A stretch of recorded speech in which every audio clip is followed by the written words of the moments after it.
Hello everyone, welcome to this video. So guys, आज हम लोग इस वीडियो में डिस्कस करेंगे weekly current affairs from 9th to 16th of November 2024।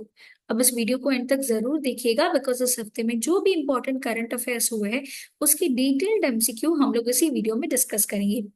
But before starting with that guys, अगर आप लॉ, बैंकिंग, एमबीए या बीबीए एंट्रेंस एग्जाम की प्रिपरेशन कर रहे हो तो फटाफट से इन कॉम्पिटिटिव एंट्रेंस एग्जाम को क्लियर करने का एक सही तरीका, सही कंटेंट के साथ और सही रिसोर्सेस के साथ पढ़ने के लिए जो है स्टार्ट हो जाइए। बिकॉज बी एडुकेयर के न्यू बैचेस स्टार्ट हो चुके हैं, तो फटाफट अपनी प्रिपरेशन स्टार्ट करिए। बी एडुकेयर आपको क्लासरूम कोचिंग, लाइव क्लास और रिकॉर्डेड लेक्चर्स प्रोवाइड करते हैं। हमारे classroom coaching centres Ghatkopar, Dombivli and Dadar में सिचुएटेड है। आप यहाँ पे विजिट करके एग्जाम की डिटेल्स जो है ये जान सकते हो। तो चलिए बिना कोई देरी के स्टार्ट करते हैं पहली न्यूज से। फर्स्ट न्यूज है, Bengaluru unveils the first digital population clock at ISEC. नवंबर 8 को बेंगलुरु ने एक माइलस्टोन अटेन किया जहां पे institute for social and economic change जो है यहाँ पे एक डिजिटल पॉपुलेशन क्लॉक इनॉग्रेट किया गया। करंटली इस वक्त इंडिया सबसे पॉपुलेटेड कंट्री है वर्ल्ड का, और ये इनोवेटिव इंस्टॉलेशन डिस्प्ले करेगा real time population estimates Karnataka और पूरे कंट्री के लिए, जिससे citizens, researchers and policy makers को up to date demographic data जो है ये मिलेगा। नीचे कमेंट बॉक्स में मेंशन करिए कि इंडिया जो है इसका करंट पॉपुलेशन क्या है और नेक्स्ट सेंसस इंडिया में कब होने वाला है। नेक्स्ट क्वेश्चन जो है वो हमें दिया गया है, centre doubles the stubble burning penalty post supreme court directive. Toothless penalties थी एनवायरमेंट प्रोटेक्शन एक्ट के तहत, बट जैसे कि हम देखते आ रहे हैं कि जिस तरीके से क्लाइमेट चेंजेस होते जा रहे हैं तो सुप्रीम कोर्ट ने ऑर्डर दिया था और क्रिटिसाइज भी किया था कि पेनल्टीज को और स्ट्रिंजेंट करना चाहिए। उसी को मद्देनजर रखते हुए बताया गया कि अब से जो पेनल्टीज है ये डबल करी जाएंगी, ताकि जो स्टबल बर्निंग होता है जिसकी वजह से एयर क्वालिटी दिल्ली और नियर बाई रीजन्स में बहुत ज्यादा इफेक्ट हो गई है, अब ये करने पे पेनल्टी डबल हो जाएगी। नेक्स्ट न्यूज है, India becomes the second largest market of the smartphone unit volume. हमें देखने को मिले Q3 इंक्रीज होते हुए 2024 में। इंडिया का जो स्मार्टफोन मार्केट है ये सेकंड ग्लोबली मार्केट जो है बन चुका है। इंडिया का मार्केट शेयर स्लाइटली इंक्रीज भी होते हुए दिख रहा है, जहां पे शिपमेंट्स बढ़ते जा रहे हैं। नॉट ओनली दैट, यूएस को भी हम लोगों ने सरपास कर दिया है इसमें। नेक्स्ट न्यूज है, जस्टिस डीवाई चंद्रचूड़ रिटायर हो रहे हैं एंड लेगेसी छोड़ के गए हैं जुडिशियल सिस्टम ऑफ इंडिया में। जस्टिस जो थे D Y Chandrachud chief justice of India appoint किए गए थे, उनका टेन्योर खत्म हुआ 2 साल के बाद, जहां पे हमें सिग्निफिकेंट रूलिंग्स और रिफॉर्म्स देखने को मिले। उन्हें 50th chief justice of India appoint किया गया था और उनकी लीडरशिप के अंडर हमें देखने को मिला कि काफी ज्यादा ट्रांसफॉर्मेटिव डिसीजंस लिए गए, जिससे जुडिशियल इंडिपेंडेंस को भी हाईलाइट किया गया, कैसे ट्रांसपेरेंसी मेंटेन हो और एक्सेसिबिलिटी भी हो। नेक्स्ट न्यूज है, next chief justice of India sworn in किए गए। नई chief justice of India Sanjiv Khanna ने स्वोन इन किया as the 51st chief justice of India, और इन्होंने सक्सीड किया जस्टिस डीवाई चंद्रचूड़ को। जस्टिस खन्ना का अपॉइंटमेंट जो है it was followed by recommendation जो जस्टिस चंद्रचूड़ की तरफ से आया।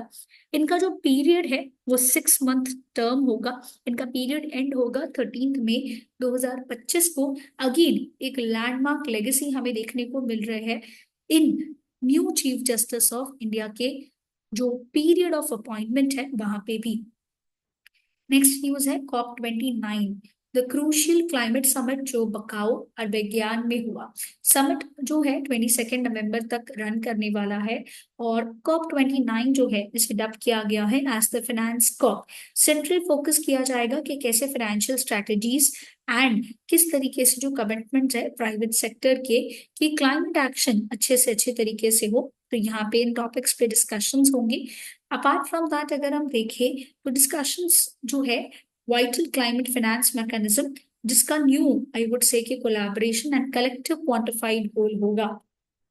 नेक्स्ट न्यूज है, नेशनल एजुकेशन डे 2024 सेलिब्रेट किया गया देश में, जहाँ पे ऑनर किया जाता है मौलाना अबुल कलाम आजाद को। हर साल नवंबर 11 को India national education day celebrate करता है, जहाँ पे एजुकेशन का कितना महत्व है एक नेशन के लिए, उसके फ्यूचर के लिए। वो आजाद के विजन को रिमाइंडर के तौर पे सेलिब्रेट किया जाता है कि कैसे एक एम्पावर्ड इंडिया के लिए एजुकेटेड इंडिया का होना जरूरी है। सिग्निफिकेंट पोर्शन देखने को मिलता है इंडिया के पॉपुलेशन में under the age of 35। Importance जो है हाईलाइट किया गया इस साल कि क्वालिटी एजुकेशन भी उतना ही जरूरी है, साथ साथ स्किल डेवलपमेंट जो है और भी ज्यादा इंपॉर्टेंट बनते जा रहा है। नेक्स्ट न्यूज है, सुप्रीम कोर्ट ओवरटर्न्स 1967 का रूलिंग ऑन एएमयूज माइनॉरिटी स्टेटस। एक हिस्टोरिक 4:3 डिसीजन देखने को मिला नवंबर 8 को, जहां पे सुप्रीम कोर्ट ने 1967 का जो जजमेंट था अजीज बहा केस का, जहां पे अलीगढ़ मुस्लिम यूनिवर्सिटी जो है उसे माइनॉरिटी इंस्टीट्यूशन स्टेटस मना किया गया था। ये लैंडमार्क जजमेंट हमें देखने को मिला। एएमयू का जो माइनॉरिटी स्टेटस है इसे रीएक्सेस किया जाएगा उसके हिस्टोरिकल एडमिनिस्ट्रेटिव बेसिस के ऊपर।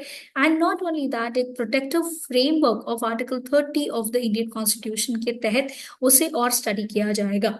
एएमयू का स्टेटस अभी तक अनडिसाइडेड है, बट ये वर्डिक्ट क्रूशियल इंप्लीकेशंस लगाता है कि कैसे एजुकेशनल इंस्टीट्यूशंस को रिकॉग्नाइज किया जाता है कॉन्स्टिट्यूशनल प्रोविजंस के अंदर। नेक्स्ट न्यूज है 55th international film festival of India, जहां पे हमें देखने को मिला कि सेलिब्रेशन हुआ ग्लोबल सिनेमा का गोवा में। International film festival 55th edition Panaji Goa में हुआ। एनुअल इवेंट होता है जहां पे सिनेमस सिनेमैटिक एक्सीलेंस देखने को मिलता है। गोवा जो ऑलरेडी एक का हब है, उसे अब एक ग्लोबल कल्चर का हब बनाया गया, जहां पे टैलेंट सिनेमा एक साथ आए।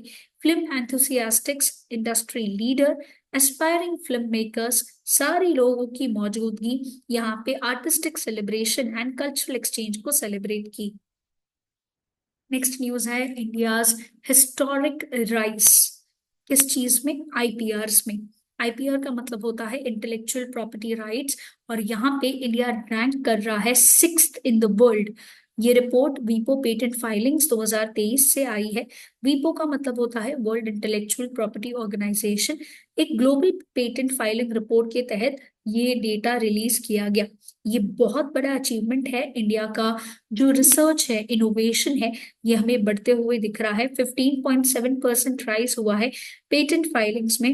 मोर देन 64,480 पेटेंट्स इंडिया में फाइल किए गए 2023 में, और इंडिया के कॉन्ट्रीब्यूशंस टॉप 10 कॉन्ट्रीब्यूशंस में आते हैं ग्लोबली।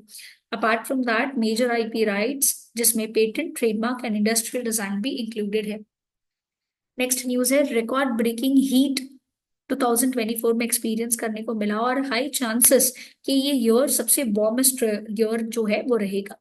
यूएन के वर्ल्ड मेट्रोलॉजिकल ऑर्गेनाइजेशन ने रेड अलर्ट इशू किया था क्लाइमेट चेंज के ऊपर, और बताया कि 2024 जो है ये सबसे हॉटेस्ट ईयर ऑन रिकॉर्ड रहेगा। जनवरी से लेकर सितंबर तक ग्लोबल टेम्परेचर्स 1.54 डिग्री सेल्सियस के ऊपर रहे थे।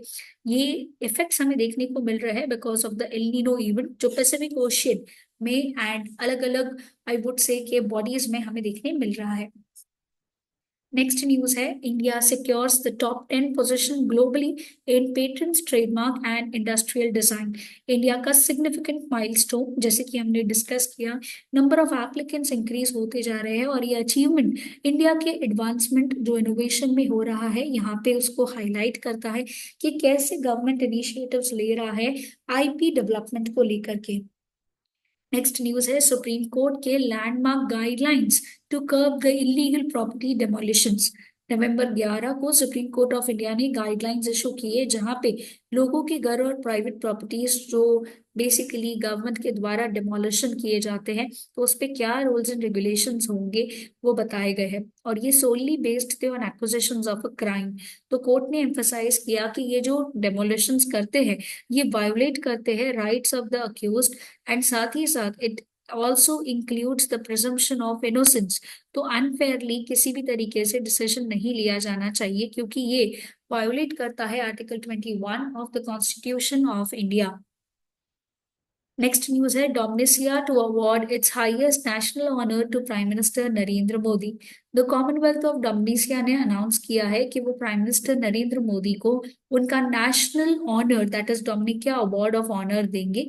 ये रिकॉग्निशन उनके कॉन्ट्रीब्यूशंस टुवर्ड्स द नेशन की वजह से दिए जाएंगे, स्पेशली कोविड के वक्त जो इंडिया ने उन्हें हेल्प किया था उस चीज को हाईलाइट करते हुए दिया जा रहा है। और ये प्रेस्टिजियस अवार्ड प्रेजेंट किया जाएगा इंडियन प्राइम मिनिस्टर को बाय सेबिलियन ब्रूटॉन, जो प्रेसिडेंट है इस देश के डोमिनिसिया के। एंड ये प्रेजेंट किया जाएगा अपकमिंग इंडिया कैरिकॉम समिट जो गियाना में होने वाला है। समिट नेक्स्ट वीक होगा एंड ये award ceremony one of the key highlights होगी इस समिट की। नेक्स्ट न्यूज है क्लीन गंगा मिशन ने इंट्रोड्यूस किया डॉल्फिन एम्बुलेंस।